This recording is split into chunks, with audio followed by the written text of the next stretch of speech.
Ассаламу алейкум. Мына Москвадагы жана Россиянын мекендештери. Кудай кааласа мына Жуковская аэропортуна келип, мен чыгып жатам жана эртең менен саат 10-11 чамасында элге кайрылуу жасаганмын. Билет акчам жетпей турат, жардам берип коюңуздар депчи. Ошол мен автобуста келе жатып кайрылуу жасагам. Азыр мына 9:30 болуп калды, кечки саат.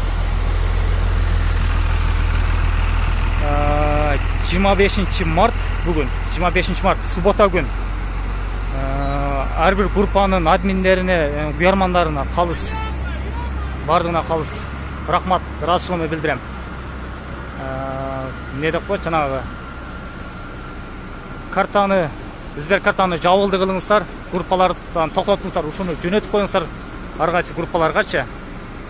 Болду, билет алды, самолетке отурду, учту деп, анан 26-27 жана ушулунда шустерлер колдон пайдаланып жүрбөсүн. Бул жерде ошо Асылбек аке, Алтынбек аке, Нурлан аке, сиздерге чоң рахмат салууңуздарга. Мен ушу самолетке чыгып жатамын азыр. Ушу видео кайрылым.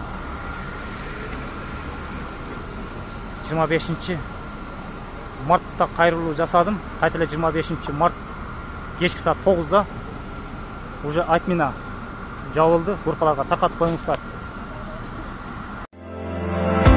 Урматтуу Москва шаарындагы мекендештер, эгерде чек арага кирди чыктыга муктаж болсоңуз же документтин мөөнөтү бүтүп жатса, анда биздин кызматтан пайдалансаңыздар болот. Ар күнү өтө ыңгайлуу, заман талабына жооп берген жаңы автоунaalар Москвадан Казакстандын чек арасына каттоодо. Салону жумшак, бардык шарттары бар унаалар менен көп жылдык тажрыйбасы бар кыргыз жигиттери сиздерге өз убагында көңүлдүү барып келүүңүзгө толук шарт түзүп берип, паспорттарды кара тизмеден акысыз текшерип кызмат көрсөтүп алып барып келет. Жолдо ар кандай жагдайларда жардам берет. Андыктан 24 саат бою WhatsApp'тан же телефон номер аркылуу кайрылсаңыздар болот. Байланыш номеру +7